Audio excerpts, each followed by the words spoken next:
بسم اللہ الرحمن الرحیم اللہم صلی علی محمد وعلی آل محمد کما صلیت علی ابراہیم وعلی آل ابراہیم انک حمید مجید اللہم بارک علی محمد وعلی آل محمد کما بارکت علی ابراہیم وعلی آل ابراہیم انک حمید مجید۔ بسم اللہ الرحمن الرحیم۔ خواتین کے لیے رمضان المبارک کا خاص تحفہ۔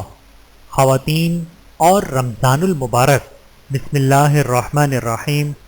سبق نمبر 20، حجاب کا صحیح اور غلط مفہوم۔ بعض مسلم خواتین یہ سمجھتی ہیں کہ پردہ کپڑے کے اس ٹکڑے کا نام ہے جسے وہ اپنے سر یا چہرے پر ایسے انداز میں ڈال لیتی ہیں جسے وہ مناسب سمجھتی ہیں۔ یہ پردے کا غلط مفہوم ہے۔ مسلم خاتون کا حجاب پردہ ایسے چند احکامات الہیہ کا نام ہے جو عورت کی کرامت، عفت، حیا، نسوانیت اور اس کے دین کی حفاظت کریں، اور عورت کا اپنے چہرے اور بالوں کو ڈھانپنا انہی احکامات الہیہ میں سے ایک حکم ہے۔ نیز عورت کا اپنے گھر میں رہنا پردے کے اہم احکامات میں سے ایک حکم ہے۔ اللہ تعالیٰ کا فرمان ہے وَقَرْنَ فِي بُيُوتِكُنَّ وَلَا تَبَرَّجْنَ تَبَرُّجَ الْجَاهِلِيَّةِ الْأُولَىٰ وَأَقِمْنَ الصَّلَاةَ وَآتِينَ الزَّكَاةَ وَأَطِعْنَ اللَّهَ وَرَسُولَهُ۔ سورۃ الاحزاب آیت نمبر 33۔ ترجمہ: اپنے گھروں میں رہو اور سابق دور جاہلیت کی طرح بناؤ سنگار اور نمائش نہ کرو، اور نماز قائم کرو اور زکوٰۃ ادا کرو، اور اللہ اور اس کے رسول صلی اللہ علیہ وآلہ وسلم کی اطاعت کرو۔ اس آیت میں اللہ تعالیٰ نے صرف یہ فرما کر تبرج بناؤ سنگار کا دروازہ بند نہیں کیا ہے، اپنے آپ کو چہرے کو ڈھانپ لو، بلکہ یہ بتلایا کہ گھر میں ٹھہرنا اور غیر محرم مردوں سے چھپنا اور پردہ کرنا ہی وہ چیز ہے جو عورت کو تبرج یعنی بناؤ سنگار سے محفوظ رکھ سکتی ہے۔ اللہ تعالیٰ کا ارشاد ہے وَإِذَا سَأَلْتُمُوهُنَّ مُطَاعًا فَاسْأَلُوهُنَّ مِنْ وَرَاءِ حِجَابٍ۔ سورۃ الاحزاب آیت نمبر 53۔ ترجمہ: جب تم ان سے کچھ مانگو تو پردے کی آڑ سے مانگو۔ اللہ تعالیٰ کی اس ارشاد میں کیا حکمت ہے؟ وہ حکمت یہ ہے ذَلِكُمْ أَطْهَرُ لِقُلُوبِكُمْ وَقُلُوبِهِنَّ۔ سورۃ الاحزاب آیت نمبر 53۔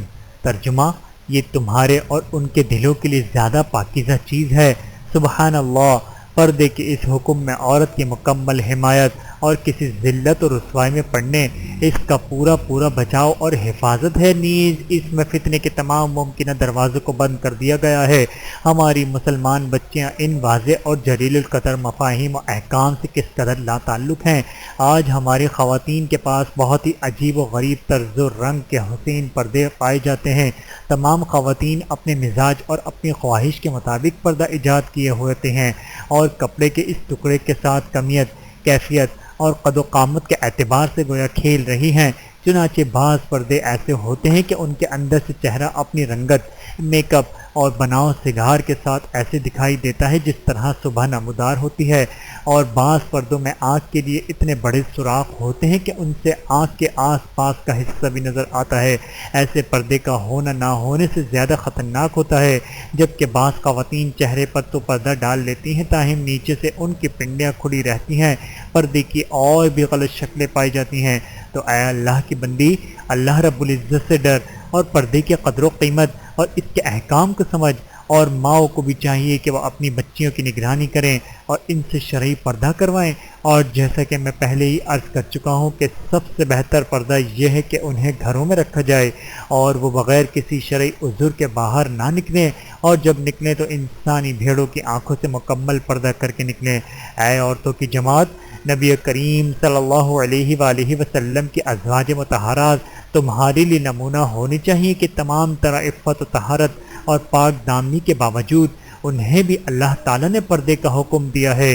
فرمان باری تعالیٰ ہے یا ایھا النبی قل لازواجک وبنائک ونساء المؤمنین یدنین علیہن من جلابیبہن ذلک ادنی ان یعرفن فلا یؤذین وکان اللہ غفورا رحیما۔ سورۃ الاحزاب آیت نمبر 59۔ اے نبی صلی اللہ علیہ وآلہ وسلم، اپنی بیویوں، بیٹیوں اور مومنوں کی بیویوں سے کہہ دو کہ وہ اپنے اوپر اپنی چادریں ڈال لیا کریں، یہ امر ان کے لیے موجب شناخت و امتیاز ہوگا۔ تو کوئی ان کو ایذا نہ دے گا، اور اللہ تعالیٰ بخشنے والا رحم کرنے والا ہے۔ مروجہ نقاب سے متعلق علامہ شیخ محمد بن صالح عثیمین کا فتویٰ، اس میں کوئی شک نہیں ہے کہ نبی کریم صلی اللہ علیہ وآلہ وسلم کے زمانے میں نقاب معرف تھا اور عورتیں اسے استعمال کرتی تھیں، جیسے کہ آپ کے اس فرمان سے ظاہر ہوتا ہے کہ جو آپ نے احرام والی عورت کی بابت فرمایا تھا عورت نقاب نہ پہنے، اس سے ظاہر ہوتا ہے کہ اس دور میں بھی خواتین نقاب کا استعمال کرتی تھیں، لیکن اس دور میں ہم اس کی جواز کا فتویٰ نہیں دے سکتے بلکہ اسے ناجائز سمجھتے ہیں، کیونکہ وہ ناجائز چیز بے حجابی اور تبرج کی توسیع اور پھیلاؤ کا ذریعہ بن گیا ہے، اور یہ چیز امر مشاہد ہے جیسے کہ سائل کے قول سے ظاہر ہوتا ہے۔ اس لیے اس دور میں ہم کسی بھی عورت کو چاہے قریبی ہو یا بعید کی ہو نقاب یا برقع کے جواز کا فتویٰ نہیں دے سکتے، بلکہ ہم اسے سخت ممنوع سمجھتے ہیں۔ اس لیے ہر خاتون کو چاہیے کہ وہ اس معاملے میں اپنے رب سے ڈرے اور نقاب استعمال نہ کرے، کیونکہ یہ برائی کا ایسا دروازہ کھولتا ہے جسے بعد میں بند کرنا ناممکن ہے۔ شیخ صاحب نے عدم جواز کا یہ فتویٰ ایسے برقعے اور نقاب کی بابت میں دیا ہے جو فیشن ایبل ہو اور حجاب کے نام پر بے حجابی کو فروغ دیتا ہو۔ اس سبق کو سطور بالا سے بھی اسی نقطہ نظر کی ترجمانی ہوتی ہے۔ واللہ اعلم بالصواب۔ اللہ تعالی ہم سب کو عمل کرنے کی توفیق عطا فرمائے، آمین ثم آمین۔ ویڈیو دیکھنے کا بہت شکریہ۔ مزید ویڈیوز دیکھنے کے لیے ہمارے چینل کو سبسکرائب کریں۔ اگر ویڈیو پسند آئے تو لائک کریں۔ اچھی بات کو دوسروں تک پہنچانا صدقہ جاریہ ہے۔ جزاکم اللہ خیرا کثیرا۔ اپنا اور اپنے پیاروں کا بہت زیادہ خیال رکھیے گا اور مجھے دعاؤں میں یاد رکھیے گا۔ Take care. اللہ حافظ۔